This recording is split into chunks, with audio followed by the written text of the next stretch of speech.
Hello and welcome back to the NOTCAST. Number 381 today. It is Tuesday the 30th of April 2024. Time flies when you're the driver of a train or having fun. But for what the album I'm about to talk about, Kraftwerk's 10th studio record, they were neither driving trains or having fun. It was Electric Cafe.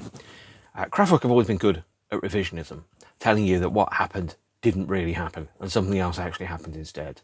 So ever since 2009, this album has been inexplicably called technopop, which is an album that never actually existed. When the band started recording in 1982, hot on the heels of that number one hit single Das Model, they started working through the idea of calling the album Technicolor, and then changed the title of it to Technopop. Then they thought that might potentially, or those two titles might potentially infringe some copyright somewhere. It's not that necessarily stopped anybody from announcing the album's existence, and instead retitled it at the last minute Electric Cafe, which is the title it always has, always will have, and will never ever change. However, 1982 in Kraftwerk world was weird. The band weren't touring. They had just had the number one with the model. They'd started recording and start in February 1982, and things were taking pace. First thing I will say about the album is this is the last studio record by the alleged classic lineup of Kraftwerk, of obviously Florian and Carl and Wolfgang and Ralph, or whatever order they're set in. This is the last time that they were presented this classic four-piece to the world, although apparently Wolfgang doesn't actually play on the Electric Cafe album, but is credited as being a member of the group in the visuals and on the video as well, and all the sleeve artwork, which is a strange way of putting it. That is according to both Wolfgang's book I Was a Robot and Carl's book The Sound of the Machine. According to the credits on the 2009 version of the album called Technopop, it is just Ralph, Florian and Carl on instruments. Recording started February 1982, and it was a period of change for the group. Carl was getting royalties from his songwriting compositions on the albums for the first time. There was a change inside the group's architecture. I think there'd always been perceived to be a hierarchy, and the hierarchy was, of course, obviously Ralph and Florian as the core members of the group, hence so much so that before anybody else joined the band, they released Ralph and Florian. With Wolfgang obviously joining later on live percussion, and Carl on live percussion, but also playing synthesizers, keyboards, singing on one song, all that type of thing. And to me, it always felt unfair. No table can have two legs, especially if it's got other members. So I've always felt that the hierarchy inside bands, the way in which bands are presented, should be a lot more equal than it actually is. The idea of, well, I have to tell you the Electric Cafe cover there, the idea those four people are Kraftwerk. When you think about Kraftwerk, most people think about this version of the band. They don't think about the version of the band that exists in 2024, which only has Ralph Bott in alongside Henning and Falk and some guy called George Bongertz. As far as I'm concerned, that's our Kraftwerk cover band featuring one member of the classic lineup of Kraftwerk, much like going to see Roger Waters calling himself Pink Floyd, not the same band. And I've not got much interest in that version of the band anymore. This version of the band, the version that recorded several LPs and made Radioactivity, Trans Europe Express, Man Machine, Computer World, Electric Cafe, more than half of the band's officially recognised discography, is absolutely fabulous, and I think the best version of the band that there ever was.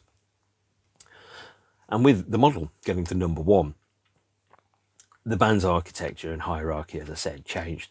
Ralph and Florian always saw themselves as the leaders, with Carl and Wolfgang as somehow, the employees of the group and not the directors. So Wolfgang apparently designed an electronic drum kit that was patented by Florian. Florian also designed a RoboVox system and patented that for a while. You can hear it all over the next studio record, The Mix. And the other two members, Carl and Wolfgang, were treated unfairly, in my opinion. They weren't given an opportunity to contribute towards the group's strategy, direction, conceptualization, or recognised financially, which became an issue that eventually resulted in Carl leaving the group when he was hit with a massive tax bill in the late 80s. More about that in the next episode, I think. But the recording started in February 1982. It didn't finish until around about August 1986. There were 750 days of recording and writing material activity between October 1981, when some early parts of some early songs were written in the rehearsals for the last part of the Computer World Tour, through to the 31st of May 1986, which was the last day of recording. And then the album itself was mixed between the 31st of May to the 21st of July 1986 in New York. And to say this album had a torturous birth is probably an understatement, but I'm British, we do understatement very, very well. And in May 1982, the dynamic inside the band changed further. Ralph and Florian got cycles, expensive cycles, and took up a hobby. That hobby was to manifest itself into all of the group's future activity, most specifically the 1983 standalone single Tour de France, which came out in multiple forms and multiple mixes. The attraction to Ralph and Florian of cycles was actually probably quite obvious when you think about it.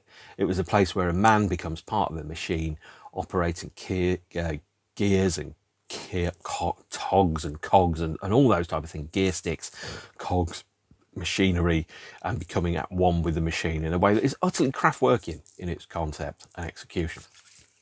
But also Tour de France was around creating the sense of camaraderie and integration with other human beings, breaking down the barriers where the only thing that exists is human cooperation or human competition. Rather than play music, Ralph and Florian would study cycle catalogues. They'd study the combination of the man and the mechanism inside a physical form, and then look at how that can actually enhance a natural human's performance, tying in with the concepts of man, nature and technology that were also revisited in the Expo 2000 single. But this was by itself not a good enough concept for an album. And the band started to think about what concept are they going to have for the techno-pop album as it was in 1983. And I don't think the concept of techno-pop was really fully thought out, truth be told. The concept for techno-pop is honestly somewhat meaningless to me. The idea that it's about technology and pop music, you can argue or extrapolate from it that as the band were coming into 1984, they were perhaps exploring the concept of the versificator from Orwell's book of the same name. The versificator is a machine that writes pop music melodies and simplistic lyrics, basically an early form of AI, which of course George Orwell predicted. But techno-pop itself wasn't a strong enough concept upon which to hang an album. Not that that necessarily stopped EMI Records jumping the gun, because in 1983 they announced the new Kraftwerk LP, which was called Techno-Pop. Here is a high-resolution recreation of the artwork that was published in music papers advertising the upcoming Kraftwerk album. And the tagline on there, the wording when translated says, and I have to look this up, music will always be a carrier of ideas. That is what those phrases apparently mean when translated. That was going to be the cover of the Techno-Pop album, and that was going to be the translation of the album, which was going to contain effectively 4 songs at that point. Those songs being Sex Object, Techno-Pop, Tour de France, and a version of Music Non-Stop. But then the album was never finished. So there's this great conspiracy theory that there's this lost Kraftwerk album that we never heard. And really Techno-Pop in the 1983 form was an embryonic version of what would become Electric Cafe. And the album was announced before the record was ready. Tour dates were booked for London's Hammersmith Odeon, not Apollo, Odeon, and then cancelled apparently, so that the tour never happened. And the only thing that we got really from that period was the Tour de France standalone single, which was released before the album was ready or complete to tie in with the 1983 Tour de France competition.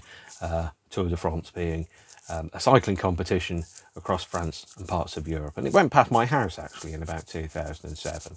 So maybe I should have sat there with my iPod on listening to Kraftwerk, but instead I just took 5 minutes out from work, which perhaps I spent far too long thinking about work in those days. Or not enough, depending on who you talk to. Tour de France was a standalone single, of which there is no one definitive mix of the track. They bought an emulator in 1983, and the song was released after the Tour de France campaign, but the emulator could sample anything. So effectively, depending upon the size of the memory that you had, and there was an enormous studio that was put into the band's Kling Klang studio, enormous new amounts of technology. The emulator was the first thing which went in there, and so they sampled things like breathing, gears, groans, the sound of metal, telephones, gears clanking against each other, the rustling of chains, all that, which apparently is Florian breathing, which sounds oddly enough like me. And so that was how the track was written, alongside a nice bit of slap bass. But of course, being Kraftwerk, there was no analog actual bass that was played. It was all created in a sampler and then triggered to sound like an actual bass as opposed to anything else. Why do things easy when you can do things the hard way? That's the Kraftwerk ethos, and look at where it's got us now. Wolfgang started to feel less engaged in the band, recording and programming loops, playing live drum parts, but then them just being sampled and repeated through a synthesizer and a sampler. So although he does play on Tour de France and the Electric Cafe album to an extent, it's not what you would call conventional playing. It's very similar to just playing a few simple patterns on an electronic drum pad, and then being fed into the machine, and then rather than being programmed, that being looped endlessly with variations that sit alongside it. Karl Bartos wrote at home and brought songs into the band. Florian worked on sound and production and gimmicks and robot voices and things like that, so creating the breathing, the sound of the clanking, the percussive element of sound which you might have through the textures, and Ralph worked on the melodies, the lyrics, and of course your little keyboard motifs that run through the songs like a stick of rock. Karl was starting to feel unrecognised, and he was starting to feel that he wasn't really appreciated by the band, even though he'd written material for Trans-Europe Express, Man Machine and Computer World, and had a big role in the band's melodic and creative sound. And he then kind of started to wonder, well, why, if I'm having this role in the band, am I still regarded as a lesser partner in the group? And whereas I think Wolfgang didn't necessarily fully fight that, but kind of accepted it and allowed that position to marginalise his interest, Karl held on for longer and eventually left the group in July 1990. But it was a long time coming. It really was a long time coming. And so with Tour de France, the synthesis of Man and Machine was mixed on the 7th to the 15th of June 1983. The idea being is that the cover art, which by the way, this is taken from a small postage stamp to commemorate the Tour de France in about 1953 that Ralph saw in the window of a stamp collecting shop in Dusseldorf, which was then replicated with the band members' faces on the front. So if you look very carefully, you can see it in the configuration that they would appear on stage, which is obviously Ralph, Karl, Wolfgang and Florian there. That was later changed, naughty. But then also integrating the red, the blue and the white of the French flag, which is on here, alongside that kind of classic idea of a potential future that never really came to pass. Lots of Kraftwerk imagery reflects a stylized version of a future that never occurred, even down to the names of songs like Metropolis, Space Lab, the telephone call, all those type of things around with a part where technology intersects with the future. So the Tour de France itself started on the 1st of July 1983. The single was mixed in a hurry between the 7th and 15th of June and was released late July 1983 as the Tour de France came to a close. It was released, well, it was released in multiple formats, so there are 2 different releases of the track on 12-inch, and there is a 7-inch as well. There is no definitive take of Tour de France. They're all remixes with no definitive version.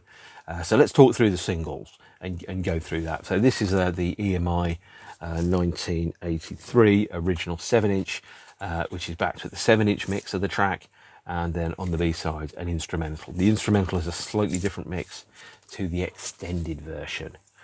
You might need a map actually at some point. So this is the original 1983 12-inch for Tour de France. This is the Electrola German 12-inch. So there was the version that was available on the 7-inch A-side is sung in French. The version that's sung on this 12-inch is in German and backed with the French version on the B-side. So we have two versions of the same track, on side A, version Allemande, and on side B, version Francais. This is the 1983 12-inch version of the track there, with a sleeve label that very clearly reflects the grinding gears and cogs of the wheels that sit inside it. And the translation of the lyric is around, all around working together as a team to create a common goal. Very interesting, but it is not necessarily the best individual Kraftwerk song to go at. I always felt a little bit lost in the band's discography because it's not been on any studio album in its original recorded form by this lineup of the group. It is, of course, on 2003's Tour de France Soundtracks album, but that is another couple of episodes ahead. Sorry, 2003. A year later, 1984, saw the release of this remix of Tour de France, which says, somewhat bafflingly, as featured in the film Breakdance. I haven't seen Breakdance because I value my own sanity and I have a low boredom threshold. That said, Tour de France features, hang on, I just want to check to make sure this microphone here is catching everything. Is it? Oh God, I do hope it is. I hope it caught everything there. I'm going to have to move this now. Watch this happen. Tut, tut, tutty, tut, tut, naughty me. So, there you go. Sorry about that noise, and if it was quiet when I started off, my apologies. So, Tour de France there. This is the 1984 remix. So this features remixes by Francis Kervakian, and it features a version of Tour de France alongside another version of Tour de France. So looking at the A side, this has a different intro, it has a different edit, has different sounds and percussion effects and different slap bass on it. The B side version there, Tour de France, is 6:44, so that's an extended version of the 6:30 mix that's on here, but only slightly, not substantially different.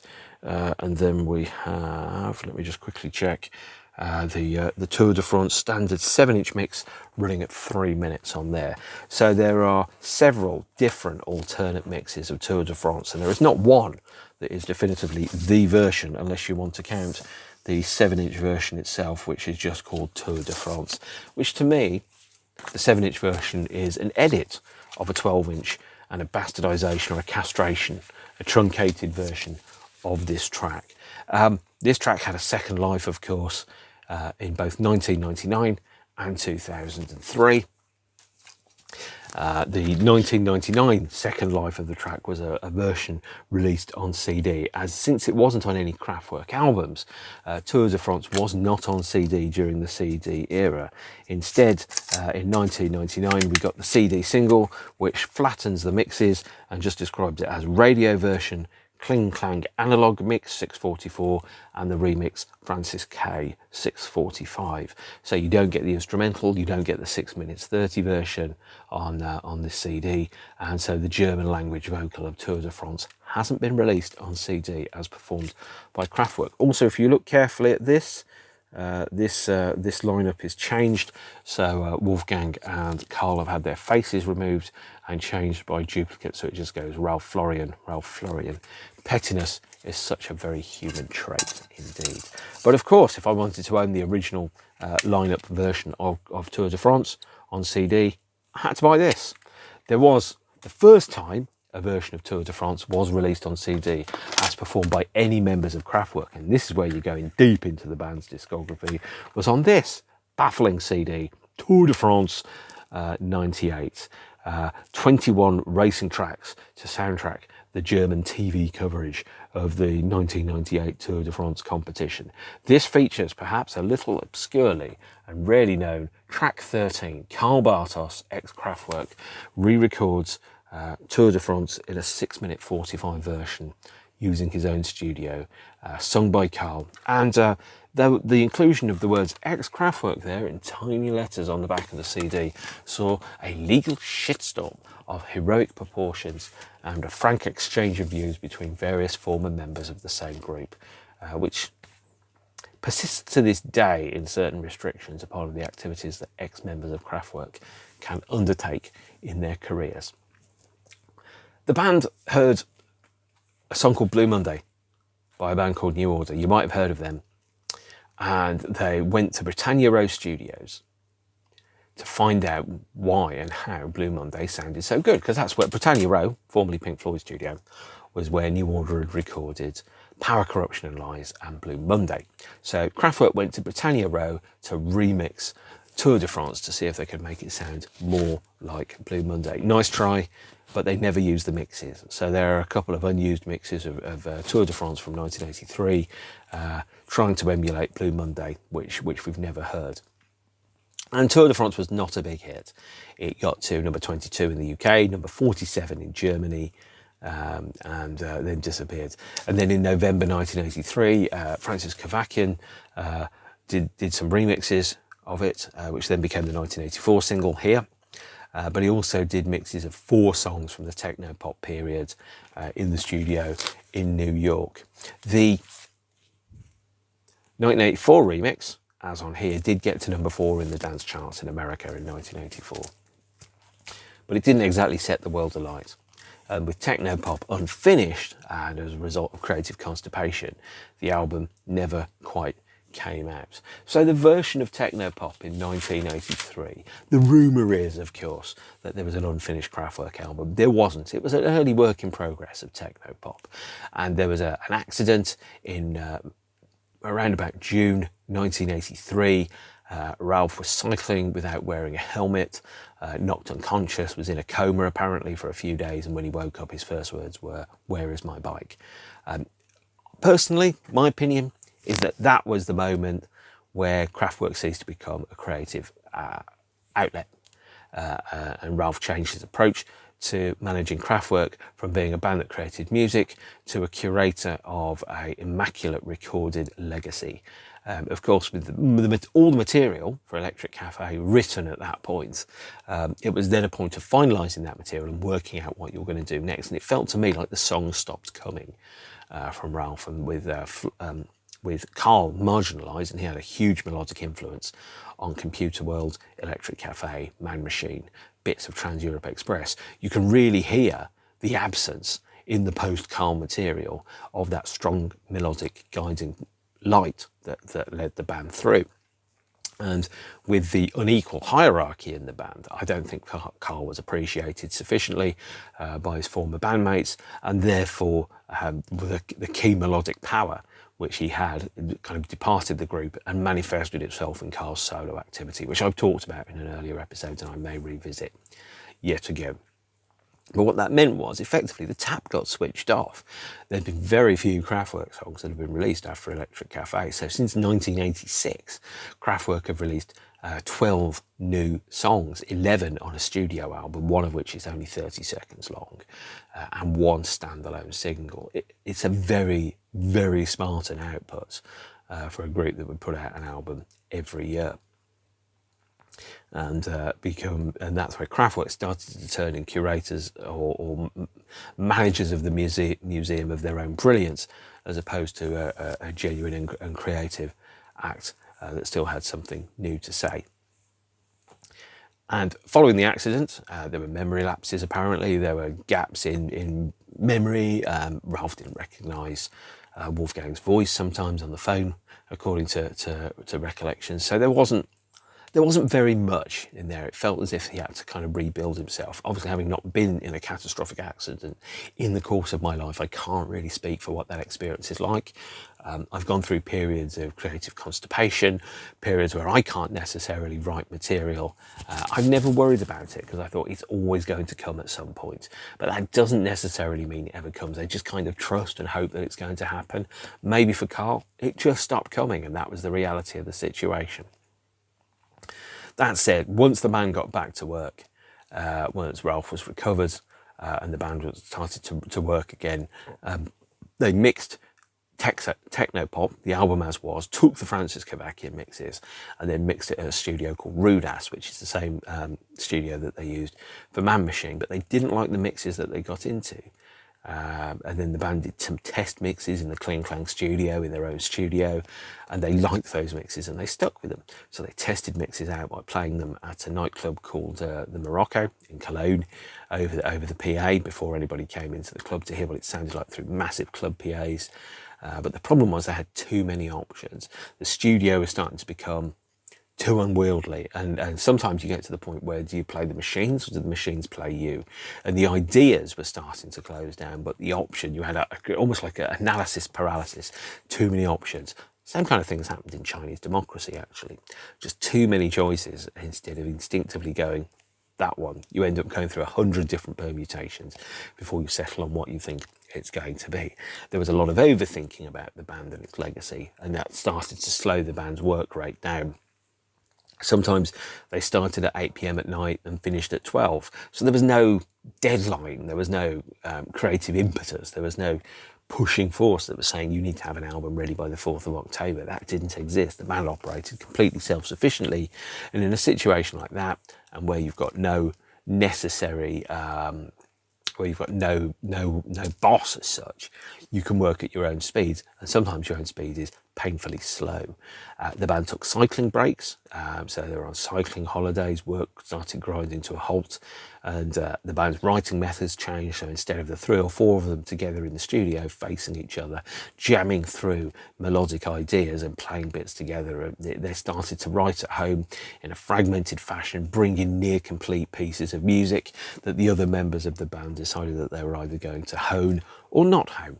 Karl Bartos in particular, for example, wrote a song called Television in 1988 with the idea that it would be on the next Kraftwerk LP. It was never on a Kraftwerk LP. It became his first solo single under the name Electric Music in 1993. So if you listen to Electric Music's Television, for example, what you're hearing is actually a song that Kraftwerk didn't think was the right one for them, which is odd because Television is fantastic and better than some Kraftwerk material.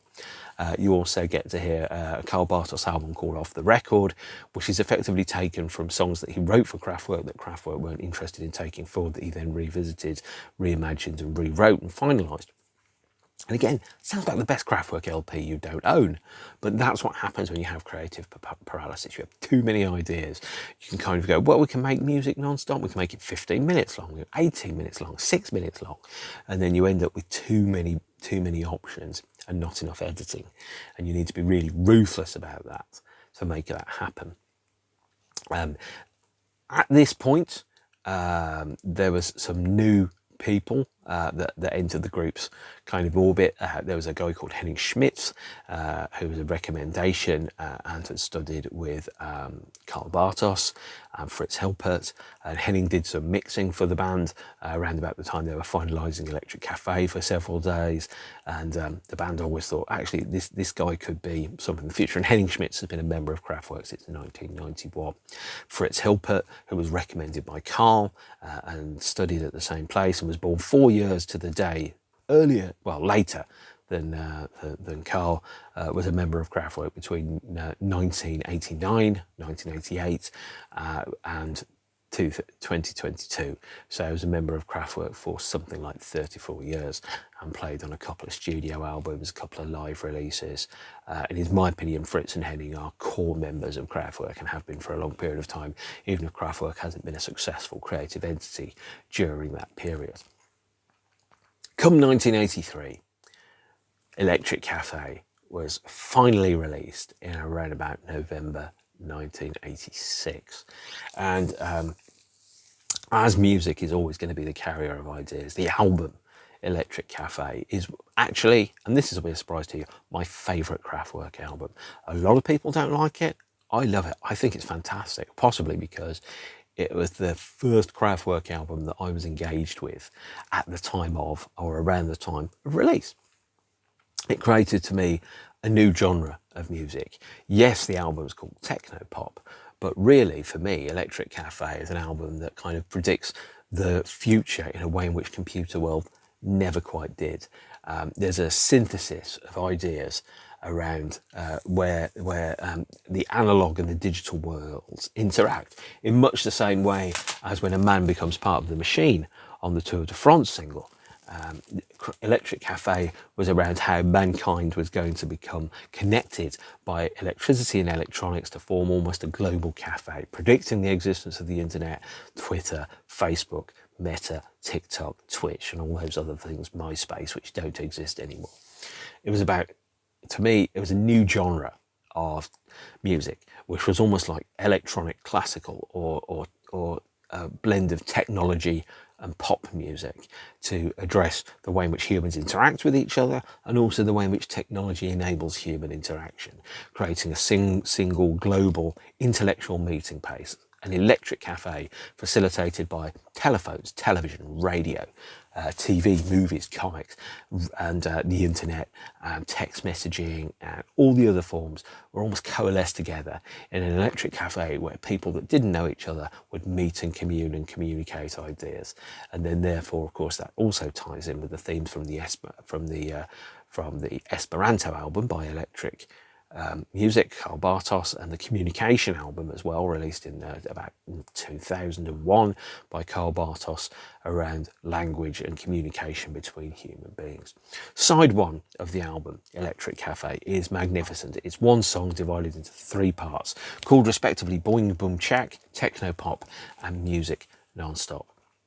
And these three parts are really a synthesis of analog and digital. So the human voice, boing, boom, chak, ping, becoming, baff, bang, pow, sound from Batman, becoming part of, not necessarily linguistic or language-based ideas, but working on phonetics, the idea of, bang, pow, boing, boom, chak, the things, words that sound like the noises that they make, as opposed to words themselves, the idea of flattening language into one global set of communication.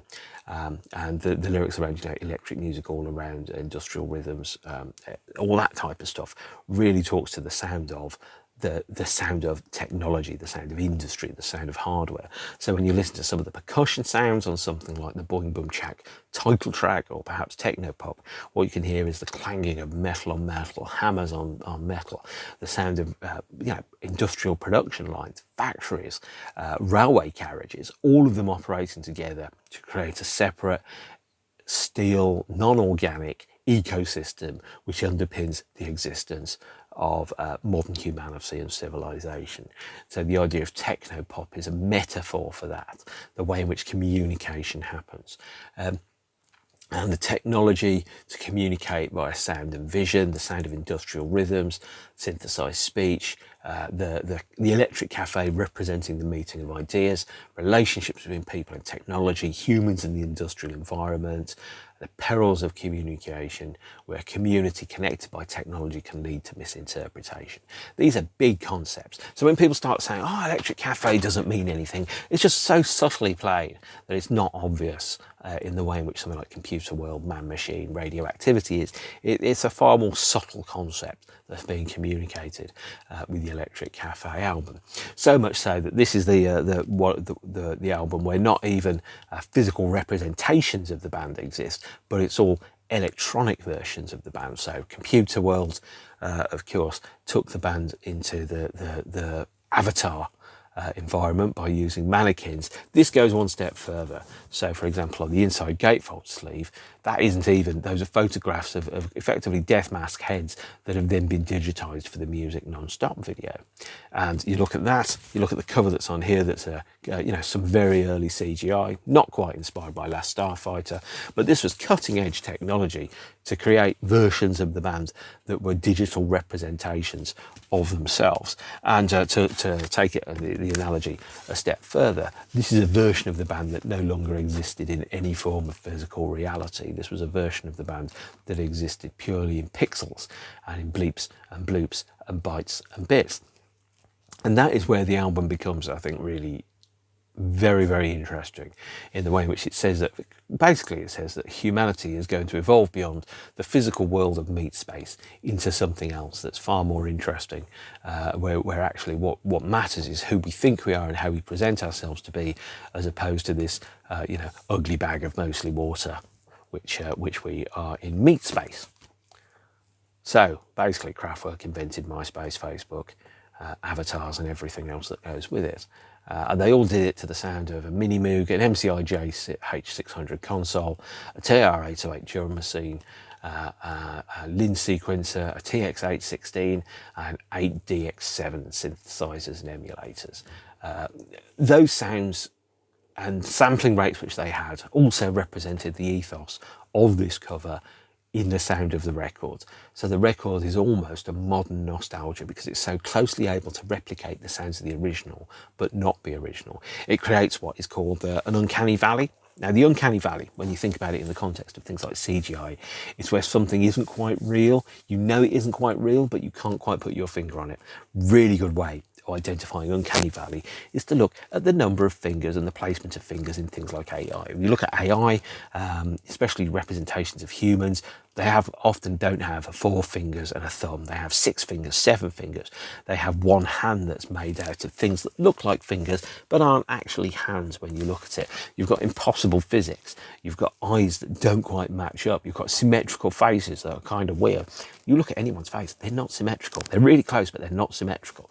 It's all that type of stuff. And that's where the emulators that can closely replicate but not quite identically reproduce the sound tie in with the era of there being 2 realities, the one that exists in our head and the one that exists in meat space here. And that's where Electric Cafe says actually the thing that's more important is not the world that exists, but the world that we think that exists in our minds but doesn't exist anywhere else. So when the album came out, Electric Cafe, it got to number 58 in the UK charts. It got to 28 in the German charts. It got to 156 in America. There was no interest in the band. The album fell straight away. It did not do particularly well. And as Carl said, we hadn't created a great work of art. And whilst the album took its name from a Marlene Dietrich film, what it didn't do was it didn't communicate in the way in which Computer World has. And that was further reinforced by the absence of a tour. So there was no physical representation of Kraftwerk. There were no live shows. In those days, the tour supported the album as opposed to the album supporting the tour. So if the album didn't do particularly well, there was no tour. And of course, it wasn't the first time that Kraftwerk hadn't toured to support an album. They hadn't toured to support Trans-Europe Express. They hadn't toured to support Man Machine. They'd toured for Radioactivity. They'd toured just before Trans-Europe Express was recorded. But between 1976 and 1981, they'd not played live, apart from a couple of very short TV appearances. So this was really an attempt or a hope by the band to relaunch the group as a commercial opportunity. And the single here, Music Non-Stop, this featuring the artwork that you can see in an uncompleted form on the LP there. This is the wireframe version and this is the filled-in version of it. This is I think the French version of it, and it's called just Musique Non-Stop, so that's MISQUE. This version here is, it's the UK edition, and it's backed with a remix that's effectively a very slightly less vocal dub version of the track, a variation of what it could be. It's not, although both tracks are listed as being effectively Music Non-Stop, they're not very well publicised as being either remixes or dub versions, but they are alternate versions of the track. The 12-inch then features another 2 songs, an extended 12-inch mix of Music Non-Stop, which is called Musique Non-Stop, which technically means that because the version on here is called Music Non-Stop, that it's actually a non-album single. because it has a different title on the single, but that's bullshit, baby, and you know it. The Music Non-Stop 12-inch features a 6.5-minute version of the track. Side 2 of the 12-inch is the 7-inch mix. And effectively, the B-side of the 7-inch is the bits that are taken out of the 7-inch and stuck on the 12-inch, but turned into their own songs. So it's not vastly interesting. But Music Non-Stop has two really interesting factors around it. The first one is it charted abysmally. I think it got 2, and let me just quickly check. I think it's number 13 in the German charts, but I don't think it charted in the UK. It also was the first wireframe graphics CGI video. The video for this was finished 2 years before the song was released, and they had to hire a special server in New York to keep that program going for the time that the band finished the final mix of the track and then added it to match up with it. So the idea of the two being in perfect harmony, I've never known a band that's finished the video 2 years before the song's been finished. How does that work? Creative constipation and overthinking, my friends. The other part of it is the video director, whose name I have forgotten, was in fact the only woman to ever walk inside and work inside the Kling Klang studio, because she needed to take scans of the band's faces for the heads that are on the inner sleeve, and then build them, put them into the machine, and then deliver videotapes of various mixes of the track.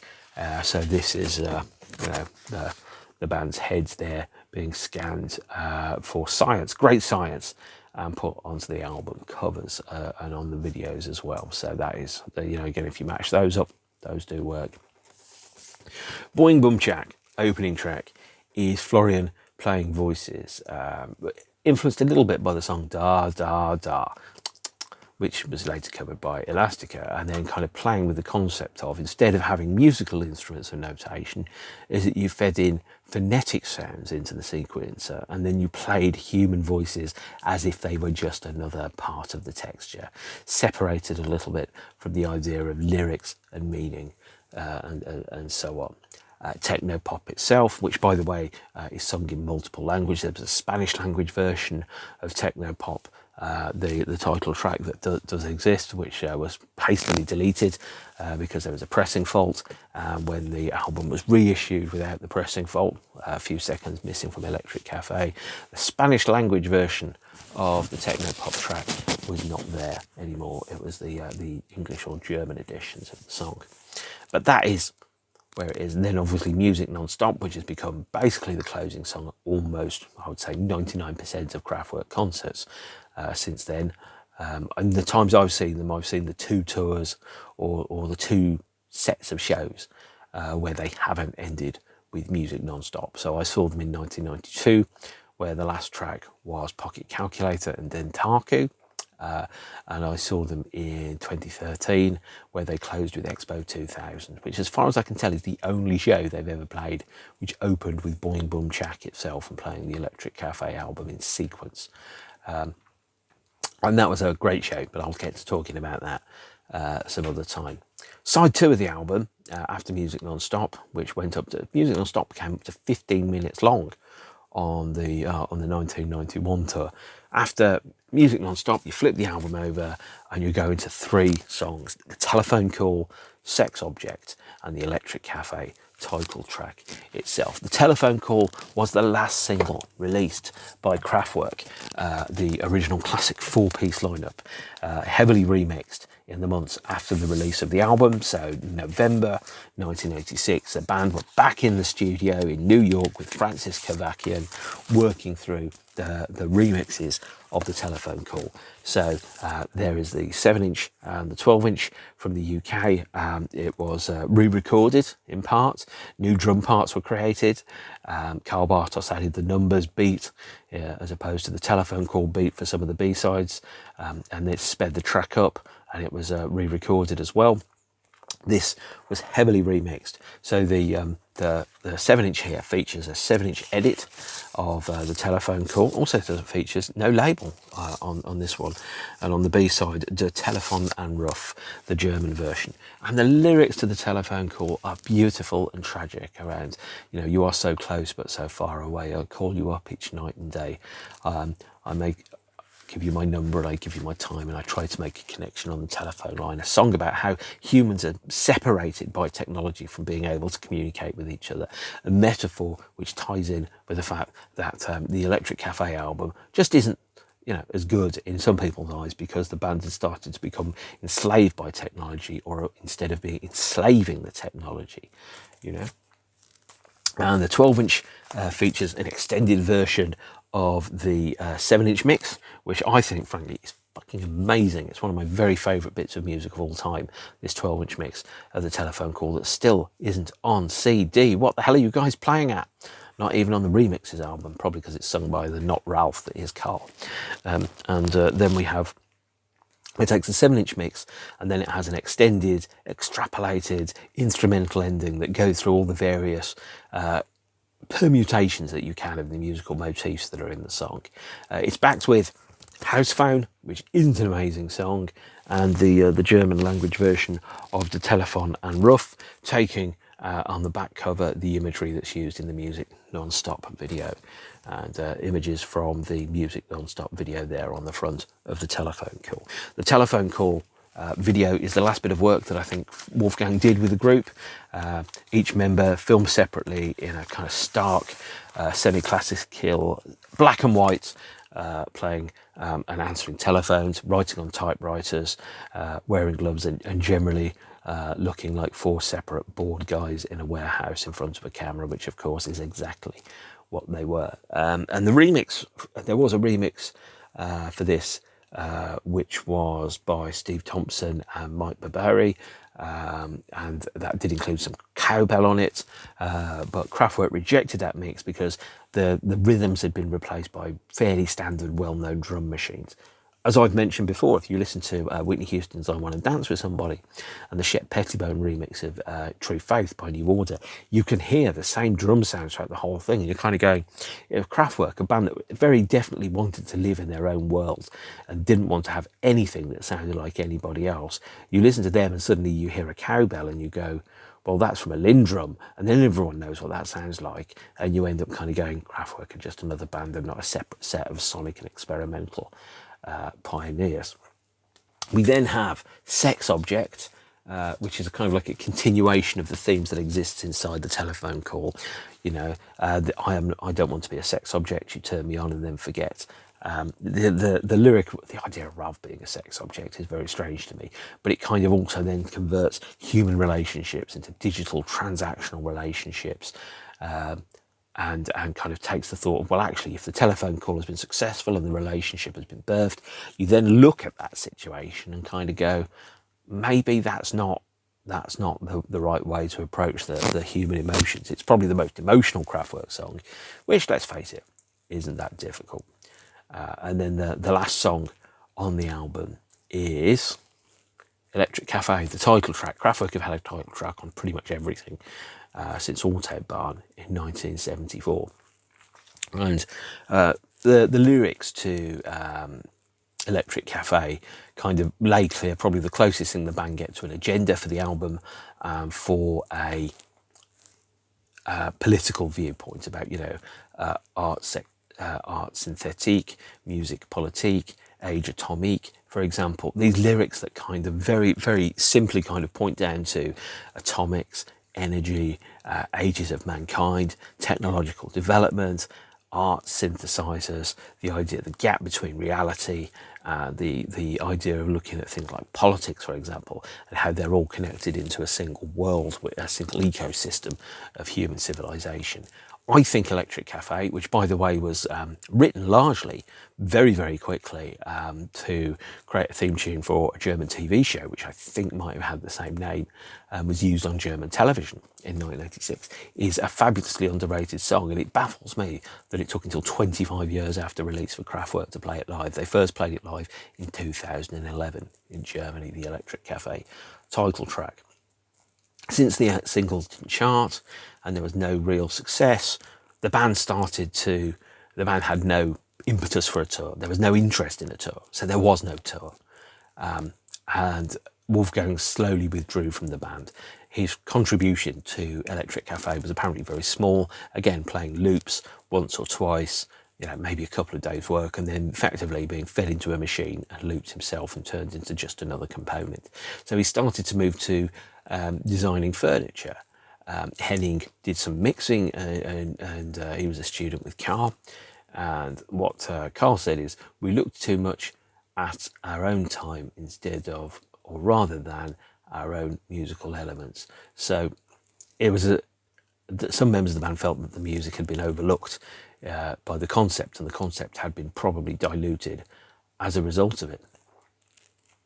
And there was no definitive image around about this period, apart from the cover of the album. There was no one huge iconoclastic image like the cover of Computer World, the Man Machine 4 Suits, the image of the Trans Europe Express that you could look at and go, that's Electric Cafe.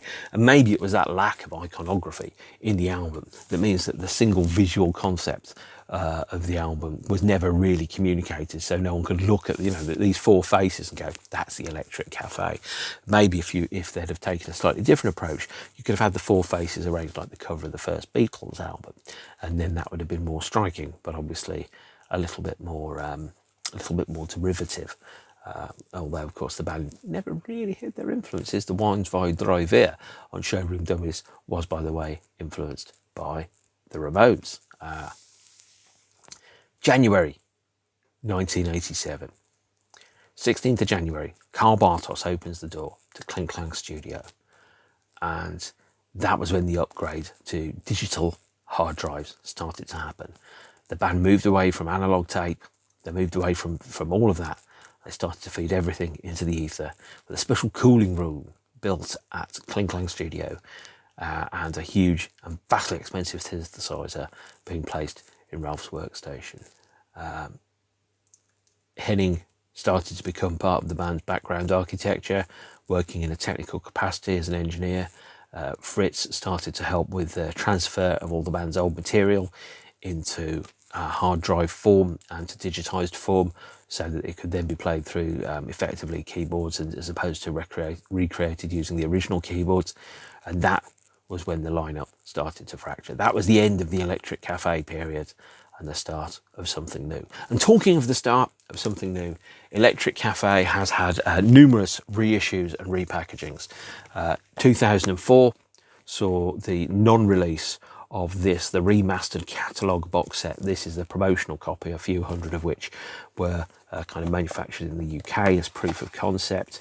And this features the only remastered version of the original Electric Cafe album. Although in 2004 it was retitled Techno Pop, this features the original 6 tracks on the Techno Pop and Electric Cafe albums presented in a remastered form. After Florian left the group and Ralph became the sole curator of Kraftwerk, the 2009 reissue and remaster package saw Techno Pop finally released, taking the contents of the Electric Cafe album and rebranding them, this time with inner sleeves and imagery there, alongside a 16-page booklet and an unforgivable change to the track list. The telephone call was the original album mix of the telephone call was removed forever, replaced with a 7-inch mix of the telephone call and house phone, presumably because Carl sang on the telephone call to reduce Carl's contribution to Kraftwerk in a vocal form in half to only a 3.5-minute song as opposed to a 7-minute song.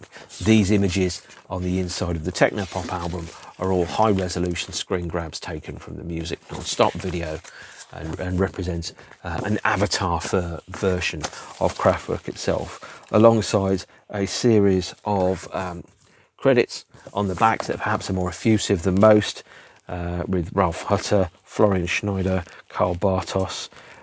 Wolfgang is not mentioned on here. Henning Schmitz is, for example. Bill Miranda is mentioned on here. Right Track New York, where they did some mixing with Francis Kavakian, and Master Disc with Bob Ludwig, alongside some copyright information, which wasn't on the original 1986 release. And, Carl was a little perturbed or perhaps less than overjoyed about the absence of that copyright information, but at the end of the day he was just happy just to have another album out after 5 years and maybe to be doing something again, which of course didn't happen. In Germany, this is the German language 2009 coloured vinyl remaster of Technopop. There was also 2 CD versions of Electric Cafe. This is the UK version, sung in English. This is the German version, sung in German. Again, alternative performances of Sex Object, the Telephone and Rough, and Technopop, as well as a different accent in the Robovox. So well worth picking up both of those if you get a chance to do it. And then finally, 2017 saw the release of the luxurious 3D, the catalogue, vinyl, CD and Blu-ray box sets featuring recreations and representations of each one of the band's core 8 albums, performed by the then lineup of Ralph, Fritz, Henning and Falk. This is the Electric Cafe disc called Technopop, represents the soundtrack and the running order in a slightly different order. So for example, Boing Boom Chak, Technopop, Music Non-Stop, and then Electric Cafe leading into the Telephone Call, House Phone and Sex Object. It doesn't feel right ending the album on Sex Object. Personally, I think you should listen to it the other way round. Listen to side 2, then listen to side 1. So the album opens with Electric Cafe and ends on Music Non-Stop, which is the right way to do it. That is Kraftwerk's Electric Cafe, which is my favourite Kraftwerk album. It's not necessarily the best. It's not necessarily the biggest. It is, however, my favourite one. It's the one that I spent the most time with listening to. It's the one that really represents, in my opinion, the version of the band that I feel perhaps closest to. It's the one that has the most interesting concept because it talks about today and tomorrow. And it kind of ties in with everything else that the band were working on at the time, the interface between man, nature and technology. And I think it does so in a way that's really stood up very, very well over the years. I think I'll wrap up here. Just obviously thank you for your interest, for watching this, and obviously all the time and the effort that you spend watching all of my many, many videos. Will I ever run out of things to talk about? Possibly not. I have no idea. But in the meantime, I'm going to wrap up here. I'm going to say thank you for watching this and spending an hour with me whilst I talk about Kraftwerk, which of course is far, far longer than the length of the album itself, which comes in at a slender 36 minutes. Later, perhaps someone will do a DVD commentary that lasts 8 times longer than the actual film itself. But in the meantime, you're just going to have to live with this. So, music non-stop, techno pop. Thank you. Auf Wiedersehen. Good night. If you like it, like and subscribe. And in the meantime, stay beautiful, beautiful ones. And I will see you soon. Okay, bye.